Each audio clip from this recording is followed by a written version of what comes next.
Hello and welcome. I'm Dr. Adam Dorsey, a psychologist in Silicon Valley and the host of SuperPsyched, a podcast dedicated to supercharging your life. Each episode contains fun, high-quality interviews with experts looking at psychology from all angles. SuperPsyched is your tool to get more of what you want in your life and less of what you don't. Whether we're stuck in a long line, stuck in traffic, or stuck in some other aspect in our lives, being stuck has a common denominator. Being stuck kinda sucks. I'm guessing you've been stuck in your life at some point. I know I have. And don't you wish there was an easy-to-grab resource to help you get unstuck? My wonderful colleague, Britt Frank, has written such a resource, and it's called the Getting Unstuck Workbook, Practical Skills for Overcoming Fear and Doubt, and moving forward with your life. This workbook is Britt's follow-up to a book I loved called The Science of Stuck, and this is her second appearance on SuperPsyched. So listen in as Britt shares how to get unstuck. Britt Frank, a hearty welcome back to SuperPsyched. Good to see you again. So you had me at your first book, and then you come up with a second. And I always kind of go back to musicians who come out with like a freshman album that just completely rocks. And it's like, oh, how's a sophomore album going to be? And I think about Beastie Boys and License to Ill, and then Paul's Boutique, which followed it, which to my ears is one of the best follow-up albums of all time. I think about Nirvana, and I think about other bands like Pearl Jam who came up, and of course Led Zeppelin, who came out with a follow-up that absolutely rocked. This is incredible. The Getting Unstuck Workbook struck me as the ultimate labor of love, because when I was pouring through it and imagining it just from the writer's perspective as well as the reader, I found myself thinking, this was like creating an animated movie or something like that, like so hard. Thank you. And yes, I won't disagree on that.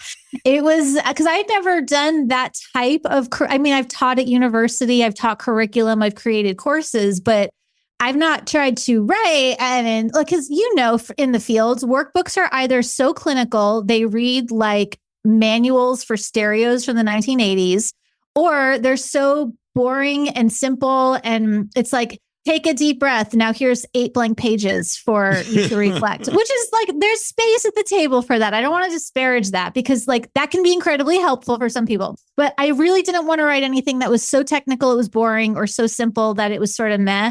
But writing a workbook to appeal to all of the learning styles, making it entertaining, making it fun, shoving every possible thing I could, taking out the fluff, adding enough entertaining things to make it fun.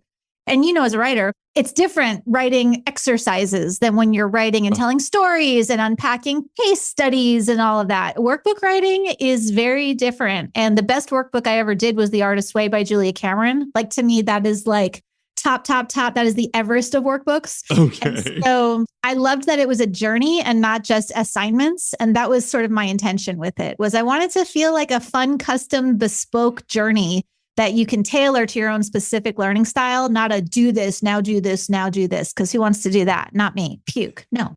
And what's so funny about the way you've done it, or fun, and all the more intricate from your point, it's like we have a personal Mary Poppins or a personal guide who's going to walk you through with a sense of humor and a lot of respect simultaneously.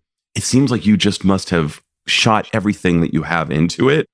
You came up with these really, really useful and clever acronyms. You came up with these visuals that we could really relate to, the sea of stuck kind of being in the middle of a good intention and a successful outcome.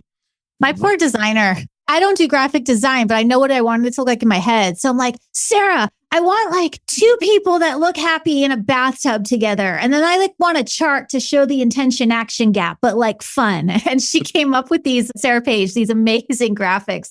I didn't write those. I just imagined them. And then talented people who are way better at that than I could ever dream to be created the artwork in it. But I really appreciate the feedback. Thank you. It's fun to look at. It was not as fun to do. And that was what I was thinking. And from the user's perspective, folks, you're going to want to buy this book if you're stuck in any way. And I think most of us are.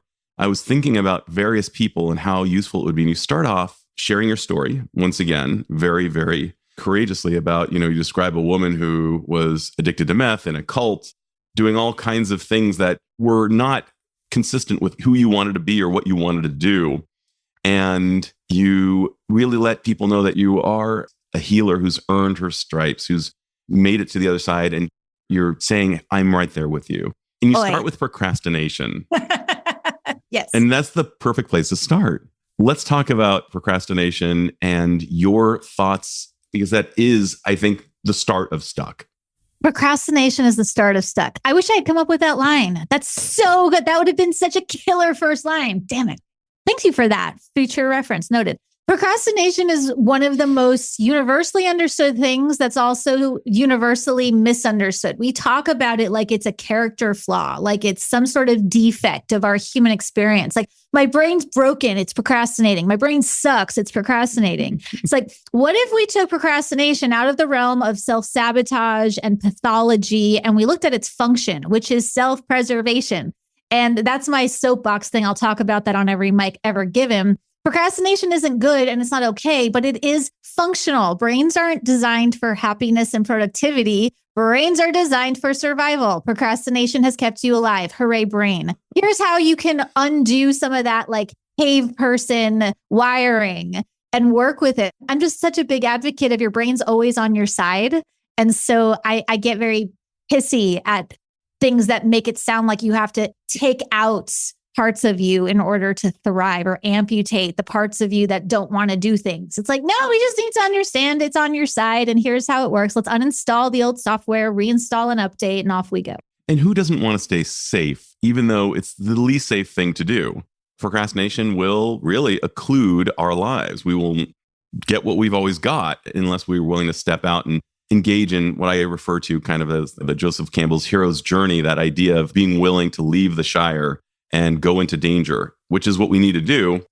And there's so many little things that accompany our wonderful brain that keeps us alive, this 35,000 plus year old piece of hardware that has had no updates. No updates. Imagine if you were using a phone from when was my first cell phone? I think like 1999. Imagine if your phone never updated, and yet our brains don't, and we treat them like they should just know how to deal with social media, and they should just know how to tolerate 24/7 news cycles with pieces of information flying at us. It's kind of wild if you think about it. It's entirely wild. And I cited the fact that we've had at least 15 models of the iPhone alone in the last under 20 years, and they've gotten vastly better each time. The brain is what it is. So it's designed to keep us safe. It's designed to conserve energy and all those things. So of course, staying at home in our fuzzy slippers is what we want to do. And these Control-Alt-Delete functions, these system overrides, are so hard. And we as therapists often are looked at almost as like the enemy. We're disturbing equilibrium and saying, you know what? It's time for you to get out of comfortable and to get unstuck. And there is a payment to the gods in this form. It's really, really painful. But you've made it you've added just the perfect amount of levity, the perfect amount of like, hey, trust, I'm going to guide you. Did you have an idea in mind of who the voice was going to be besides your own? I didn't have an idea about the voice, but the character that I started this project with was Alice in Wonderland, because I rewatched it as an adult recently. And I was horrified. It's like and I mean, it's spot on. All of the adults in her life are bonkers. Like, they're terrible. They're mean. They're gaslighty. They're bullying. There is literally not one competent, capable adult caregiver. And there's like this 6-year-old little girl who's going, what am I supposed to do in this crazy world? I'm like, that's my childhood. Welcome to childhood. It is the perfect example of what it feels like to be a child growing up in a land where nothing makes sense and everything is inside out and upside down. So that doesn't really answer your question, but that was the person who I started with. I love that idea so much.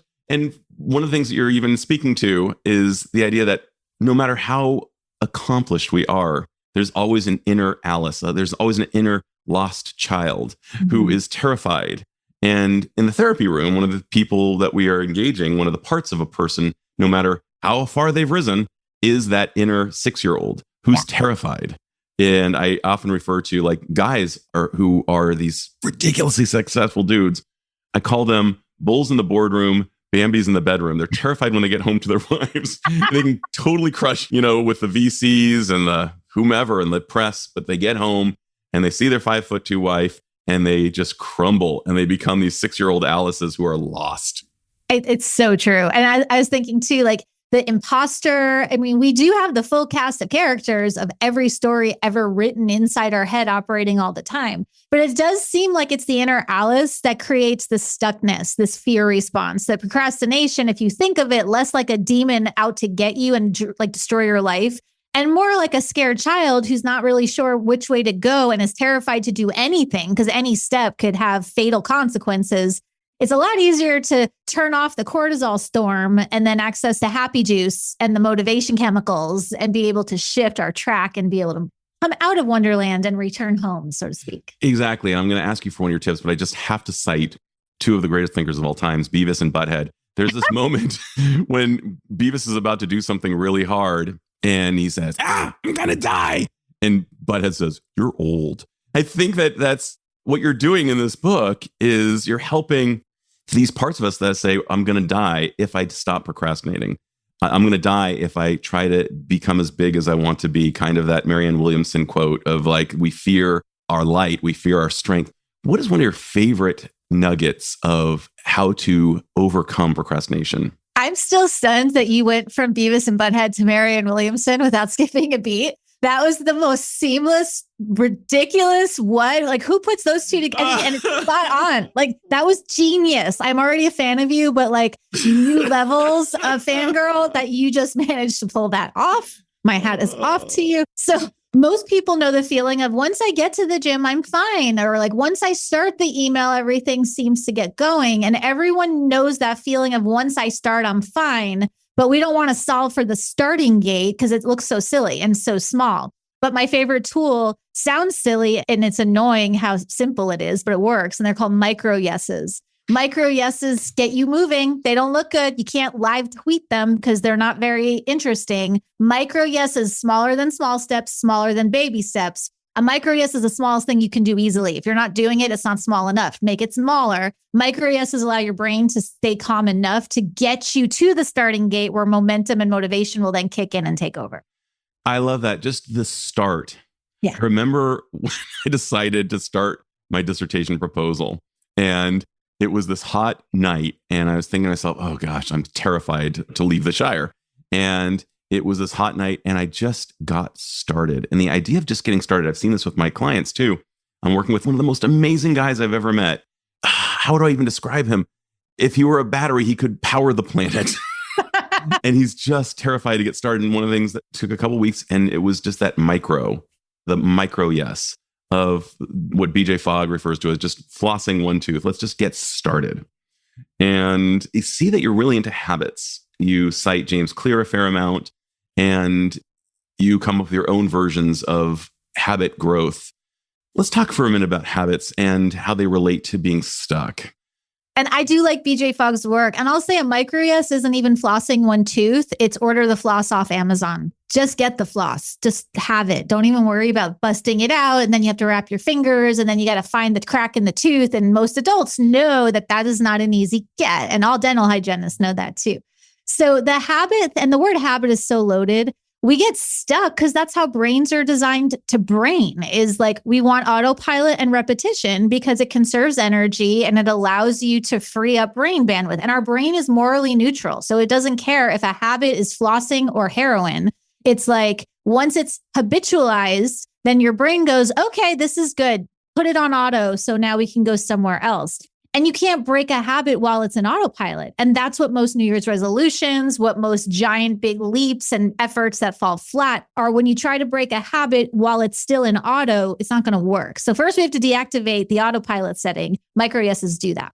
That's amazing. One of the things that I've had a problem with in the past is I have this kid at a candy store like relationship with books. I buy lots of books and I read some of them.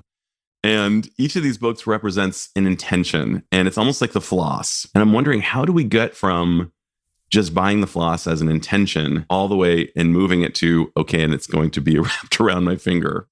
One of the things I put in the workbook is we have to change the parameters of the intention. And I use the acronym SET, small, easy, and truthful. I have a book hoarding problem, a book collecting. I'm a curator of all of the spoken words in book form that I don't read.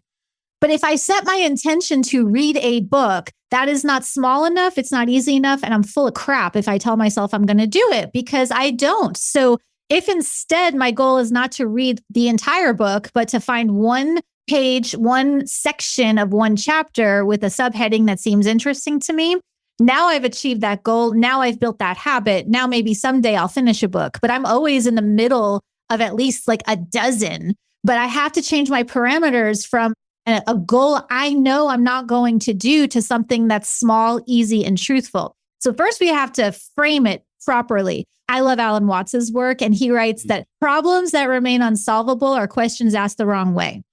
And so for me, the question isn't how do I finish a book? The question is, what's a realistic intention given my lifestyle and the pace that I do things to ask myself in order to achieve this goal? And so if you change the framing, then you're going to be able to find success a lot faster than forcing yourself into a role that's not a fit for you. So here's how I know we're related. That Alan Watts quote is so good. AJ Jacobs says, let's look at it like it's a puzzle. Let's look at whatever it is like it's a puzzle. And then one of my all-time favorite aphorisms that changed my life is the quality of your questions determines the quality of your life.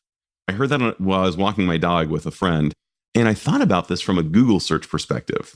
If you put into Google a query, you could put in a good query or kind of a crap query. And our brains are like that. If I lose my keys and I ask myself, how could I be such an idiot?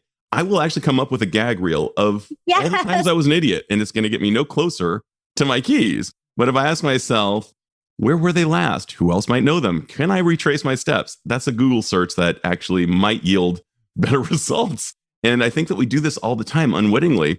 That whole statistic that's been bounced around back and forth. We have 10,000 thoughts. We have 60,000 thoughts. Neuroscientists are not really sure. But one thing we know for sure is that our thoughts yesterday will be very similar to our thoughts today. And most of them are crap, including really bad questions.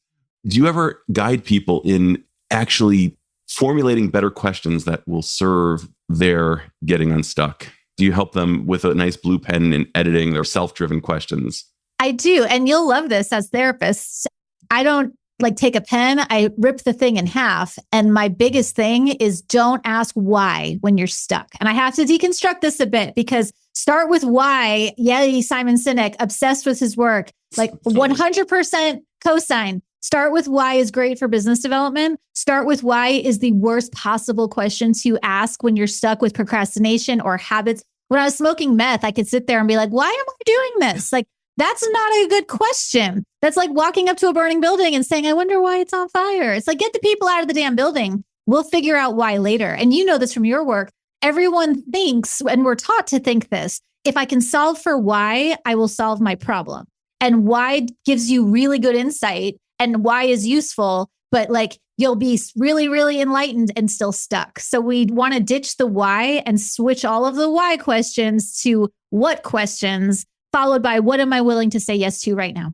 That's so good because the why actually puts the person actually in the defense position. Always. I must justify why I use meth.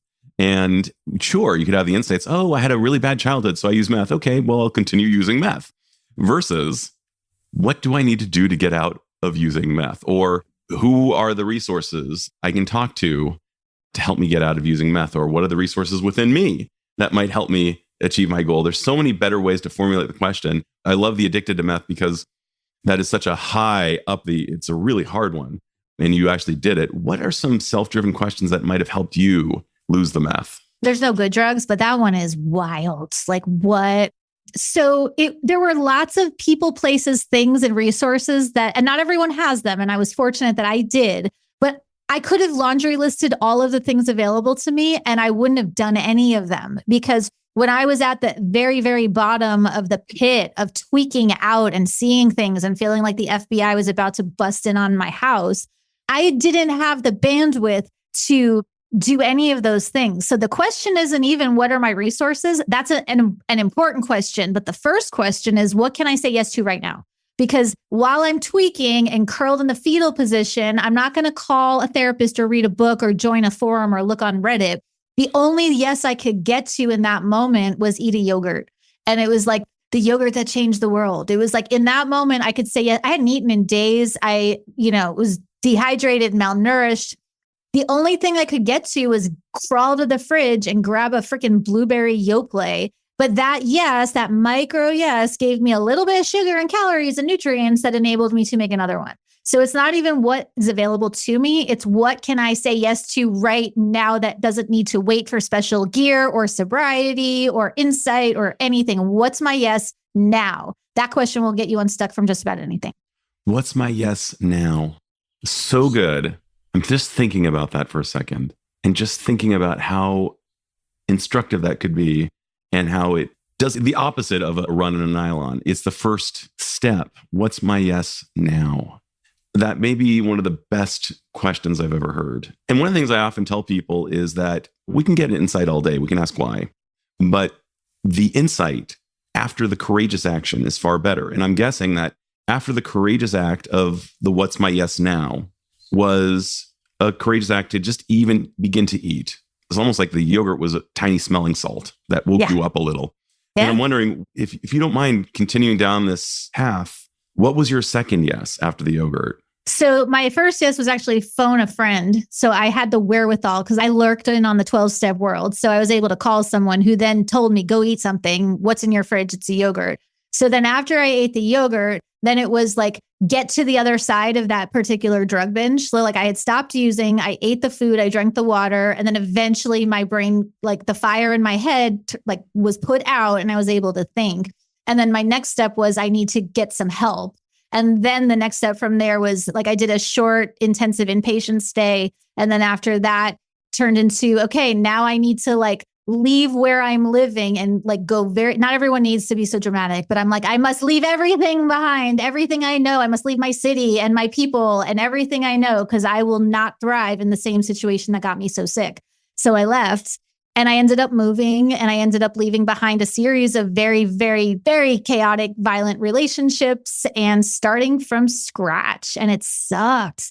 And it was so hard, but it was it's also hard to be, that's where the whole choose your hard as a philosophy I really like, unless it's victim blaming. You can't choose your hard if you have no choices. If you're being actively oppressed, you don't really have choices. Those are not the people for whom I am referring. I'm saying it's hard to start from scratch and rebuild a life. It's really hard to be addicted to drugs. It was hard to look at the wreck of my finances and sell all my shoes and all my stuff so I could eat. But it's also really hard to be spinning around with your head on fire. So it's like, which of the hards am I going to choose today? Because as soon as our brain thinks there's an easy way, we're screwed. Because if it thinks it's easier to just not, it's just easier not to get off the couch. It's just easier not to meal prep. It's just easier not to quit drugs. Oh, brain goes easy. Let's do that. But if they're both hard, you can create enough space between the stimulus and the response to make a choice. Viktor Frankl, as he so aptly taught us. One of the all-time great quotes. I have my children repeat it so that they can memorize it. A few others that I have them repeat. The main thing is to keep the main thing, as well as repetition is the mother of mastery. But this is so amazing what you just said. Choose your hard. What's so interesting, though, is, and I'm thinking about Lori Gottlieb's great quote, when you're in a real state, you are the last person you should be listening to right now, is one of the things she says. And I think that's genius. I'm thinking about somebody who's on meth. Here's your brain on meth. And I'm thinking about on whom did you lean to help create this roadmap of this hierarchy of okay, now I drink my water. Now I find an inpatient setting where I might be able to just hit some equilibrium. How was the roadmap generated? Because this is a Seussian pursuit. It's this almost seems like a drawing from Dr. Seuss of an impossible thing. Dr. Seuss methamphetamine edition. That would be hilarious. I'll collaborate if there are any artists listening to this. For me, it was really reckoning with the fact that I did not know how to adult, like Alice in Wonderland, eating the mushrooms and drinking the potion. I was shrinking and growing. I had no sense of where I was, who I was, what day it was. I needed to be around sane people. So I moved in with a group of girls who were not necessarily people I would have chosen, but they were not drug users and they ate food when hungry and slept when tired and didn't heat up crystal rocks in a light bulb and get really high tweaking off of them. And so I did a lot of observation. Like, what do people do? Like, my blueprint for how to human was not great. So like, what do people do? Okay, they do this. I knew how to do drugs and be a little bit not healthy, but I also had a good work ethic simultaneously because I've been working since I was a kid. It was a great escape from home. So I knew how to work. I knew how to be a workaholic and I knew how to be a drug addict, but I didn't know how to do anything else. So I did a lot of observation. Who are the people doing the thing that I want to be able to do? What do they do? And this is true for anything. If you want to start a business, get a mentor, watch what they did. And they say this in the 12-step world. It's like, if you want what we have, do what we do. And so that's a really good ethos for just about anything. I didn't become a therapist out of this altruistic desire to be helpful. I know what I now know from observation as a way to keep myself alive. And then I learned a few things. And then I'm like, oh, this is so interesting. Other people should know this. And the fact that it's helpful is an added bonus, but not the antecedent. Observation and really implementation. Mm-hmm. And I couldn't agree more. Hiring a mentor if you're starting a business, the idea of watch me. And Mm-hmm. Bob Lefkowitz, who earned his Nobel Prize for chemistry, when he takes on new people, he's over at Duke University, amazing human being, one of the highest H scores in the world, meaning that his research is cited more than almost anybody else. But when he takes on a new person and they say, I want to learn from you, he just says, watch me. You just have to watch. And I'm also thinking about our social brains and social contagion, the idea that we can catch a mood and carefully choosing who you hang out with. I'm going to pull from another voice, but Ross Perot once said that eagles do not flock. You have to find them one at a time. And I think of the other great quote, we become the average of the 5 people with whom we spend the most time. So I'm thinking about you in this exact context. They weren't necessarily the people you would have chosen historically and perhaps even presently. Maybe they weren't people that you wanted to have long relationships with, but they were fellow travelers for the moment from whom you could gain and probably give back to.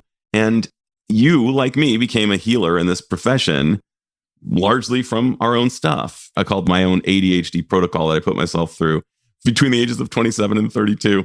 Thankfully, before I met my wife, I called it kind of my own self-imposed Navy SEALs BUDS program. Of course, it wasn't as hard as BUDS, but it was very hard for me.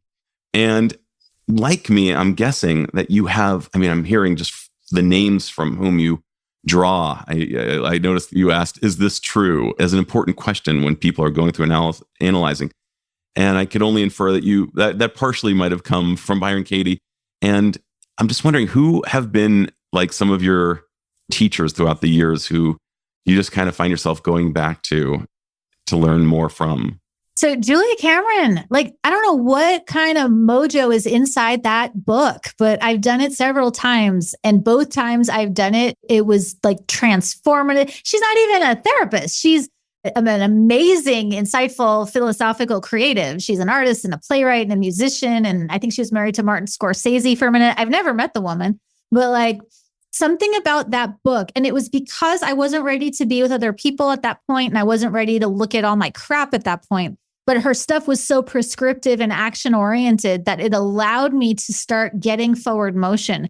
The practices in that book, I still do to this day. Morning pages. I do 3 longhand stream of consciousness, kind of brain dump journal pages. I've done them for 15 years, more than that now.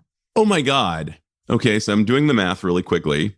And if you did it for 15 years, 3 pages, that's about 1,000 pages or more. That's about 1,100 per year. 16,500 pages you've written in 15 years. I throw them out when I'm done. I think of morning pages sort of like when you pee first thing in the morning. It's you don't look in the toilet to see what you peed. Maybe with some people, but generally it's elimination and then flush. And so morning pages allow you to, Julia Cameron talks about it in the morning, a pack of wild animals is racing at you with all the thoughts. Morning pages allow you to have a space between the stimulus of starting your day and just reacting to it. And so every time I finish a morning pages journal, I toss it and I don't reread it. But yeah, all of those words and all of those pages over time allowed me to hear, who am I? What do I want? What do I think about this? Who are my resources? What am I willing to say yes to? And sometimes the pages are really boring. I need to go to the grocery store and I need to go to the bank and, oh, my dog needs to go to the vet. And sometimes I formulate book ideas through doing them. And so they do a lot of jobs. That is the one book. If I had to choose one book to rule them all, it would be The Artist's Way. Beautiful, and a great callback to the Lord of the Rings. Did I get there? That is so powerful. And what I would even predict is that in writing these 16,500 pages over the years, that the thoughts that you had yesterday don't necessarily inform your thoughts today, and that you might have newer thoughts and perhaps better thoughts today. Well, it breaks the autopilot cycle that we were talking about, right? If the thoughts you have yesterday are going to be very much the thoughts you have today, it's sort of like the law of motion. Like, unless you act consciously upon the stream of consciousness, it's going to repeat itself because brain. So like doing morning pages allows you to pause, take a step back and ask, is this true? How true is it? Is this something I want to continue with? What would I choose to replace it with? And it does allow you that space to deactivate auto setting and choose new thoughts, which then create new feelings and behaviors and et cetera and onward. Incredible. And it sounds like a purging process. And yes, I love that quote. I'm sure you're a fellow fan. You may have even quoted it in your book. I can't recall. But in that Jung idea of until we make the unconscious conscious, it will rule us and drive us, I should say. And we will think it was fate. What are some of your other favorite? You've got so many great life skills. Do you have another one that you'd be comfortable sharing? I really love John Bradshaw's work. He's sort of like an oldie but goodie in the recovery community. And he writes about shame and the inner child, specifically about the inner child so beautifully. And then like alongside John Bradshaw and Julie Cameron, I have to, of course, give a shout out to Dr. Richard Schwartz, because internal family systems, like I don't think I would be alive if I hadn't found that work, because it put a context for every single wild and wacky thought I've ever thought, feeling I've ever felt. This idea that we're this mono-minded one thing is so not how humans human. So like internal family systems that's actually what my third book is about, which will be out next year, is about parts work and how to use parts work to make friends with your mind so everyone up there can get along with each other and you don't feel at war with yourself all the time. I absolutely adore Richard Schwartz's work. So those would be my top I couldn't three. agree more. I think Dick has really provided us with a framework through internal family systems to really engage in self-compassion, because it ceases to be a pathology. It's just a part of us. Exactly. And it's not necessarily the president of us. I couldn't agree more. He's been a guest on the podcast. So is Frank Anderson, another great voice, as well as Intimacy from the Inside Out with Tony Herbine Blank for couples therapy. Through using that, his ideas have caught on like wildfire and in a good way. I think we'd all be better for it. I'm going to ask you my final question, Britt. If you had the power to confer upon all humanity one insight or one skill that would dramatically improve the lives of humans and perhaps society at large, since we're all connected, what would that insight or skill be? And how do you imagine it would impact the individual as well as perhaps society? That's a great question. Speaking of beautifully framed questions, if I could confer upon humanity one skill, it would be to recognize our inherent multiplicity. You are not your parts are not you. At the core of every person is a capital S self. This is IFS language. And the capital S self, call it soul, call it Christ consciousness, call it whatever the hell you want. I like self. That's the thing that connects everybody to everyone and everything. And self is not the parts. And when you can step back from your parts and be in self, life tends to work a lot better. People full of self don't act like jerks. People full of self are compassionate and calm and courageous and creative and collaborative and fun and funny. And yeah, acknowledgement of multiplicity would be what I would confer. And that continues to be my hope. I love that so much. And what we used to think of as multiplicity in this way used to be considered a pathology. And as it turns out, we're a lot of things. And there's a TV show that represents that to some extent. It's called A Million Little Things. And it describes how each of us is a million little things rather than just one thing. Just because somebody did something bad doesn't mean that that totally and entirely defines them necessarily. Of course, the Adolf Hitler aside, he's defined. But for most of us. Exceptions to every rule. Right. Oh my gosh. Britt, I'm already chomping at the bit for our next conversation. I know, right? Just one of the blessings of this podcast is getting to meet people like you. I carry you with me. So I just want to say thank you for contributing to and moving the needle forward for our profession. This was so fun. I could have done this for another 5 hours easily. So thank you. I appreciate your work, your mind. You're awesome. Like, so glad we know each other in the world. This is Dr. Adam Dorsey thanking you for listening to SuperPsyched.